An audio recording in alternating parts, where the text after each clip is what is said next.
I had an awesome childhood, like most kids growing up in the 90s. My TV schedule consisted mostly of SpongeBob, Power Rangers, and Transformers, for the most part. I wasn't really into really kiddie shows like Barney or Mr. Rogers or anything like that. But the other day, I was talking with my mom about when I was a little kid.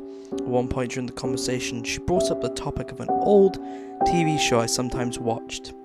It was called Stubb's Clubhouse. I was unaware of the show she was referring to at first, but then the memories came flying back.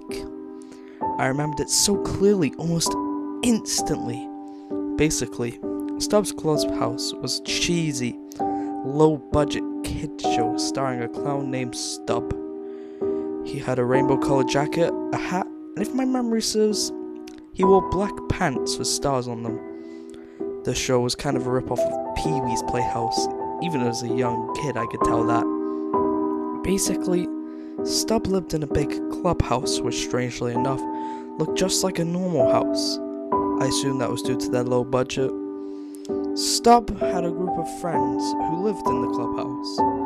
I don't remember much, but I vaguely remember a poodle and a man in a really badly made elephant costume. Like I said, I don't remember much about the show.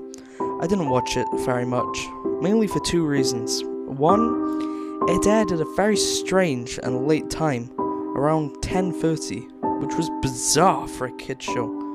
Two, it only aired on a really obscure channel called Channel Bebo, which only aired shows for about 3 years. Then the channel was shut down for unknown reasons.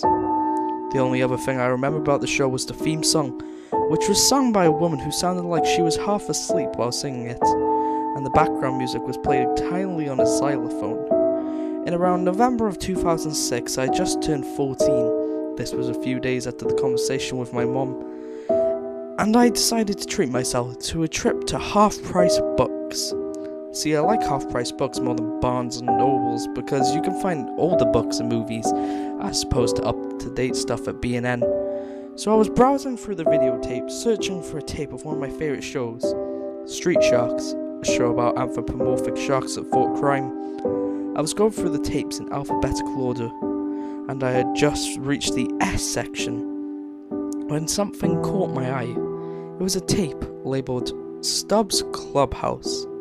The case had no logo or picture to indicate that it was Stubb. It was just a plain, bland case that had a piece of tape on the side with Stubb's Clubhouse written on it in black Sharpie. I was kind of curious about the show that I had barely remembered. And plus, I couldn't find Street Sharks, so I decided to buy Stubb. It was pretty cheap, even for a half-price books tape, being only 75 cents, but hey, it was a bargain. So I took it to the checkout counter. The woman working there looked at the tape and then stared at me. She timidly asked, "Are you sure you want to buy this tape?" I politely said yes, and she rung it up. I went home, got out my VCR, and hooked it up to the TV in the living room where my 6-year-old sister Emily was playing with Barbies. She asked me what I was doing, and I told her that I had gotten a tape at half-price books that we could watch together. I put the tape in, and the standard copyright infringement warning message came up, as usual. The tape started at the theme song of the first episode, complete with xylophone music and sleepy singer. The episode started out in the clubhouse where Stubb introduced himself and told the viewers they were going on a field trip. There was a really bad rough cut to the playground in the middle of a grassy park. There were a small amount of children, about as old as my sister, playing on a merry-go-round. Stubb walked up to them, and they all ran to give him hugs. After that, Stubb looked at the camera and asked if the kids at home would like to play too. As assumed, Emily piped up, "Yes!" and Stubb replied, "All rightio, then come on down to the playground and play with me." Emily asked me if she could go down to the playground with Stubb, but I told her that this was filmed.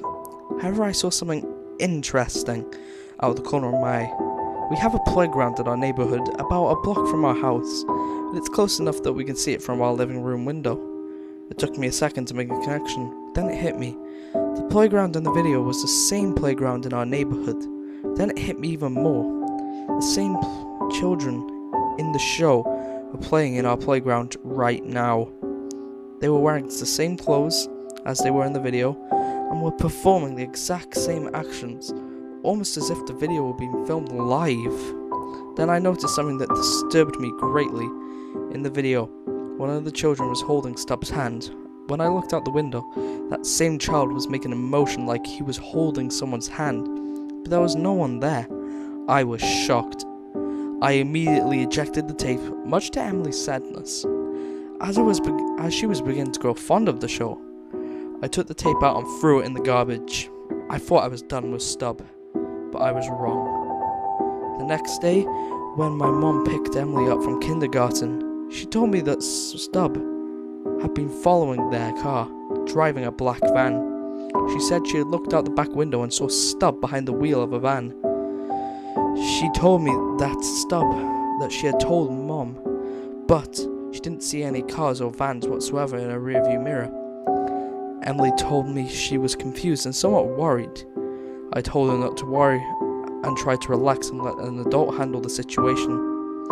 That night, I went against my best judgment and decided to fish out the tape out of the trash and watch episode 2. The theme song started, but something was wrong. The xylophone was very distorted, and the woman's voice was a lot deeper and a bit messed up as well. The title came up again, and the colours were more dull, being composed of shades of brown and grey, rather than the usual bright red and yellow. I decided to brush it off as a messed up tape and continue watching. It's roughly cut to a still image of Stubb staring at a camera. After a while, I realised that it wasn't a still image, it was a video of Stubb sitting motionless and staring directly at the viewer. Stubb would periodically turn his head as if cracking his stiff neck, but he would never blink.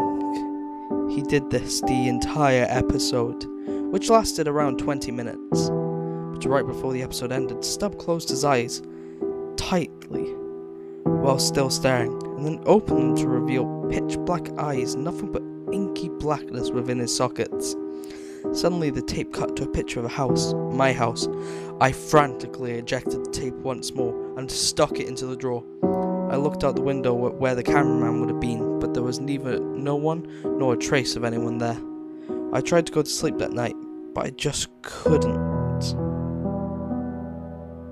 I ended up sneaking downstairs in the middle of the night and sitting in the kitchen all night with the light on and a huge supply of caffeinated drinks. The morning soon came, and I was safe for a while.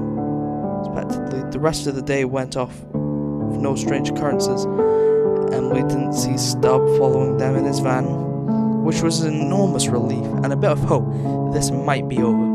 But that night, I woke up in what I could describe as conscious sleepwalking, meaning I got up in the middle of the night and did something while being fully conscious and aware, but still drawn to do the thing by some urge. I subconsciously took a tape from the drawer and placed it back into the VCR. I sat down on the couch and suddenly awoke from my sleep. I noticed I was on the couch about to watch the tape. I wanted to take the tape out and go back upstairs, but some strange urge or force told me I needed to watch the final episode, episode 3. The opening started, and this time it was totally different. The xylophone had been replaced with a loud banging, and the voice had now become a deep, demonic sounding voice, singing in lyrics in a language I just couldn't understand. The title came up, and the title card looked like it had been slashed by the claws of a large animal. When the episode turned on, Stubb was sitting at a table with some children. He asked the children if they wanted to play a game, and they eagerly said yes. Stubb reached under the table to reveal a large carving knife. He asked one of the children to place their arm on the table. A small girl did, and Stubb asked, "Tell me how this feels." He then began to slowly slice a thin layer of flesh from the girl's arm, like he was peeling a potato. Blood immediately began to flow, and the room was filled with the girl's screams. The other children didn't run, they just watched calmly, as they actually wanted to see the rest. He asked the girl, "Doesn't it feel happy?" Stubb continued to slice layer after layer of flesh from the girl's arm, until until he hit bone. The girl was wailing like a banshee at this point, and I was in absolute shock. I felt like I was going to violently throw up at any moment. The girl's arm was drenched in blood, which had spilled onto the table and created a puddle on the tabletop. Stubb started laughing in a happy, clown-like way, and the video ended. However, it then cut to another video. It was a video of Emily's room. Right now, she was sound asleep. Standing over her bed and looking down at her was Stubb. Suddenly, he looked at the camera with inky black eyes in his sockets.